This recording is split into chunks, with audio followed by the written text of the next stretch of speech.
สบายดีเสาร์นี้สุขสันต์ที่สุดสัปดาห์สุดท้ายแล้วสุขสันต์ที่สุดสัปดาห์สำหรับคอยสุดสัปดาห์ที่แล้วบดีเลย2 อาทิตย์ผ่านมานี้คอยเจ็บป่วยครบตามโควตาปีเลยคอย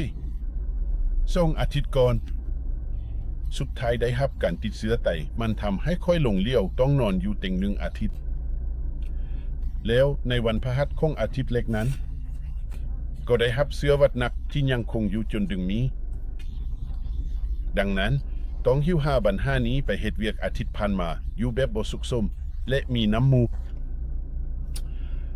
และแล้วในวันพฤหัสอาทิตย์นี้ก็ได้รับผิดอาหารอีกดังนั้นค่อยก็เดินไปเดินมาอยู่อาคมงานให้ทุกคนหัวยิงกันทุกคนก็ลิ้นกับค่อยว่าค่อยได้ออกกำลังกายแท้ซึ่งค่อยก็ได้เฮ็ดจริงแต่สุขดีตอนนี้มันก็เกือบจะให้หมดแล้วค่อยคิดว่าพวกเขาจัดการมันได้แล้วคืนมื้อนี้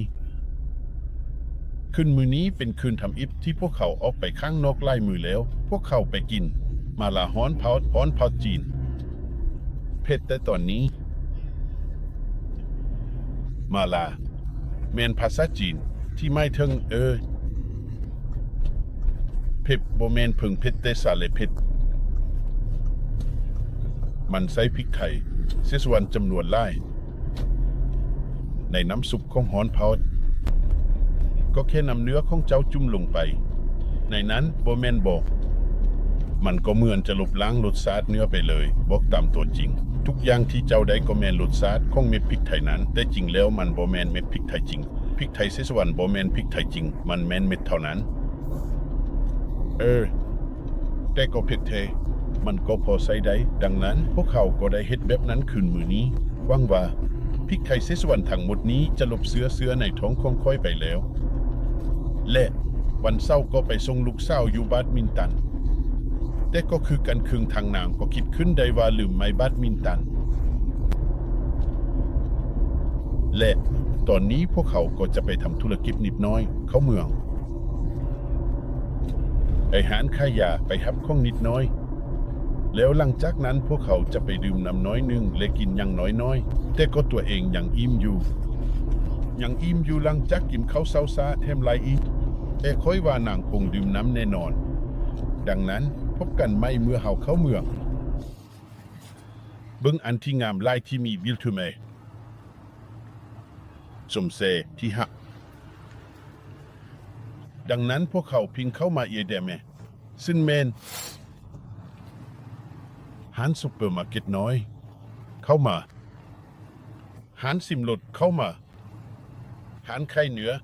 จากหานซีสไปหานอื่นมีทุกอย่างน้อยพวกเขามักมานี้เพื่อตุนเราให้เต็มดังนั้นค่อยจะพาเจ้าเดินสมน้อยนึงให้เบิ่งว่าเขามียังซิมค้ายังที่มีมันอยู่กลางเมืองยี่เลยเป็นสถานที่น้อยที่ดีที่จะมาตอนสุดสัปดาห์เขามีของแห้งลายเส้นมะกอกดอบและอื่นพักดองน้อยมาที่เด็ดอาทิตย์เขามีเหล้ากระดุกด้วยอยู่นี้ห่อและวิสกี้น้ำซอสบอลูลีดน้ำมันมะกอกดอกอุปกรณ์เหล้าองุ่นบางอย่างขวดสำหรับไทยเหล้าแซมเปญไล่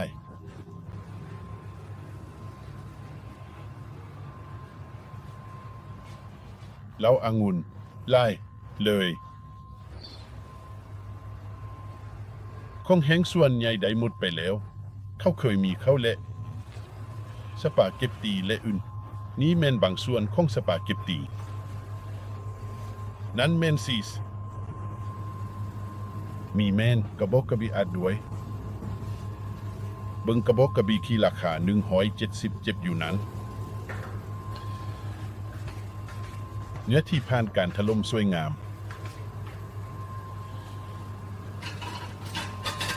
ว่าแฮมจะดีกว่า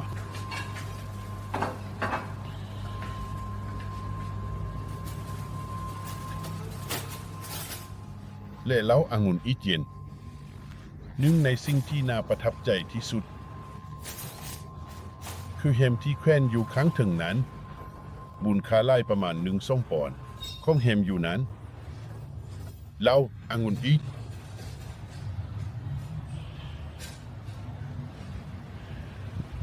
และอีกหลายอย่างที่สลัด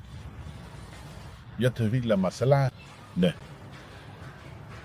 เจ้าสามารถนั่งพักตนเองลงสั่งเนื้อเย็นบางอย่างและโคปังและพวกเขากำลังลองซิมฮิลทูเวนิดหน่อยโบแมนบอมันเอิ้นว่ายังขยี้เบอร์ขดายมันเซฟบอ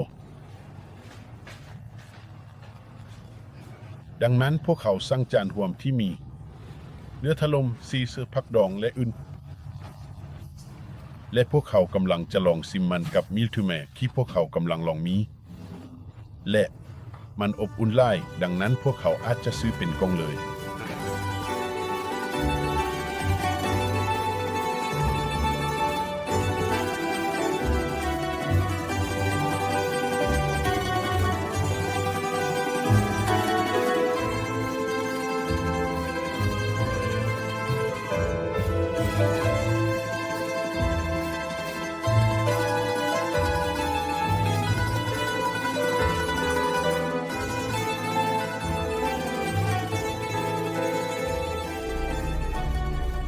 ก่อนที่จะป่วยและมีอาการสุดสัปดาห์ก่อนที่ค่อยจะป่วยพวกเขาได้ไปวิ่งสนุกนิดหน่อยค่อยได้ห่วมมือในทางน้อยค่อยได้เดินลิ้นน้อยและถ่ายวิดีโอนิดหน่อยเจ้าห่วมมือแมนบอที่ฮับแมนบอเดินเอาเดินเจ้าได้เหี้ยเจ้าได้เวลาบอเจ้าฮู้บ่ว่าเจ้าอยู่อันดับใดจากทุกคนนะค่อยบ่ได้จบมันก็มีความมวลไล่มันอยู่ฮอกทะเลสาบกิซิเลเงินที่รวบรวมได้จะนำไปช่วยการกุศลเพื่อดูแลโรงเรียนท้องถิ่นและจัดหาอุปกรณ์ที่จำเป็นให้พวกเขาดังนั้นทุกอย่างก็ดีแท้นั้นแม่นสิ่งมวลที่จบอาทิตย์นี้แล้วจู่โรคเจ็บป่วยก็เกิดขึ้นดังนั้นตอนนี้พวกเขากลับมาแล้วและกำลังเฮ็ดเวียกต่อสบายดีเสามื้อที่ซ่องภายอาทิตย์ขี้ค้านพวกเขาจบวันเสาร์ด้วยเบียร์ซ่อง3 ขวดอยู่ส่วนบาดีนี้ส่วนผู้สูงอาหารนั่งพักผ่อนอยู่2-3 ชั่วโมงและดื่มเบียร์2-3 ขวดหลังจากนั้นพวกเขาไปเฮ็ดเวียกคทีกินอาหารอิตาลีอันสุดวิเศษและดื่มไวน์น้องแก้วดีเอ็ดดีเดอร์บ่แม่นบ่ค่อยบ่ได้กินเลยเพราะเจ้ากินอาหารเสียงดังมาตลอดมือแล้วหลังจากที่ค่อยคิดว่าทุกอย่างมันดีแล้วในพัดทมนี้มันระเบิดตลอดคืนดังนั้นมื้อนี้ค่อยกลับไปหาขายาอีกครั้งเพื่อเบิ่งว่าพวกเขาจะหุ้มมันได้บ่ไปค่อยจะไปตัดพุ่มน้อยและก็ได้ตัดพุ่มน้อยงามนั้นสะอาดและสดใสเด้อและพวกเขาก็พิเศษกินข้าวเช้าอันไล่ยูเน็กร้านกาแฟและร้านอาหารสำหรับผู้ใดอยู่นครหลวงลองไปเบิ่งเด้อเป็นสถานที่ดีหลายอาหารก็อดเยี่ยงหลายเขามีอีบุสเครื่องเค็มอีบุสหวานพวกเขามีเจ้ากินยังดาริงสมอนและอะโวคาโดสลัดสมอนและอะโวคาโดอดเยี่ยงดีหลังจากนั้นนึ่งได้บ่สิมาโซเลแฮและแฮมปรุงสุกค่อยมีเล็บนะบ่อยเคย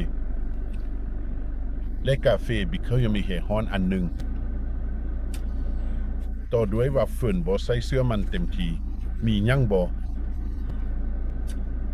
เมนยั่งไอศครีมมักมุงไอศครีมมักมุงแล้วได้ต่อสู้กับวิธีการของค่อยพันมันสุดยอดไล่ดังนั้น พวกเขามักไปหานั้นกินข้าวเช้าวันอาทิตย์บางครั้งนานวันกับค่อยปกติจะไปกันเสบ่ได้ไปไล่แอนนับ นี่แม่นเมือง แบบนี้ค่อยกับน้ำบ่ได้มาไล่แต่คิกบ่ค่อยมาแต่เจ้ามีความสุขในเช้านี้บ่แม่นบ่แม่นแล้วตอนนี้พวกเขากำลังจะไปตลาดสดพวกเขาอยากซื้อซิมหมูสับอาจจะได้กินข้าวแรงคืนนี้มาเบิ่งว่าพวกเขาจะดำเนินอยู่ตลาดสดใดบ่ไปเบิ่งสิ้นหมูดิบและหัวหมูเบิ่งว่าไข่หวงว่าและอื่นมันเป็นมาตรฐานของตลาดสดดังๆเบิ่งกันอยู่นั้นดังนั้นพวกเขาพินเดินอยู่ตลาดมาพวกเขาเคยมาตลาดนี้หลายปีก่อนพวกเขาเคยอยู่ทางไปเหมือนนี้เจ้าสามารถซื้อสิ้นหมูสับดีใดเบ็ดหน้าและอบมาเซฟไล่เป็นตลาดเดียวที่ค่อยเคยเห็นมีสิ้นหมูสับเป็นเหตุที่พวกเขากลับมามือนี้แต่เสียดายบ่ค่อยมีแผงขายสิ้นหมูค่อยคิดว่าทุกคนย้ายไปตลาดใหญ่ใหม่ตลาดตาดระหว่างที่พวกเขาใช้ในมือเศร้าแต่ทุกครั้งที่พวกเขาไปที่นั้นบ่มีไผขายสิ้นหมูสับเลยเจ้าต้องไปถึงแต่เช้าทันทีที่หมูทึกวางอยู่บนและกำลังทึกสับและต้องคอส่วนสิ้นนั้นโดยเฉพาะดังนั้นพวกเขาบ่ได้ซื้อหยังเลยแถมสิ้นหมูที่มีอยู่ก็เบิ่งบ่ค่อยดีเก่าและเริ่มแห้งบางส่วนก็เป็นกกแล้วก็ไปหาไม้ไผ่และก็เบิ่งอยู่หลังของตนเองตอนกลับรถโดยบ่ได้ไม้ไผ่ดังนั้นการไปตลาด100กับ3ครั้งนี้ก็บ่ได้หยังกลับคืนมาบ่มีคมใหม่ไผวานบ่ มีแต่เบิงเก่า เบิ่งเก่าเดซิหมูก็เบิ่งเก่าเส้นกันบ่แม่นบ่เขายังมีหมูอยู่ในตู้แช่แข็งที่เก่าแต่อยู่ในตู้เย็นก็เป็นสีแดงและแห้งหมดแล้วพร้อมที่จะออกมาค่ายหอบต่อไปบ่ขอบใจท้องของค่อยกำลังกว้างขึ้นแล้วบ่อยากกินหยังอีกแล้วอย่างใดก็ตามนี้ก็เป็นสุดสัปดาห์ที่สบายของพวกเขาในนครหลวงเวียงจันทน์ออกจากตลาดเซกออดเขาจะเห็นทานครั้งหน้า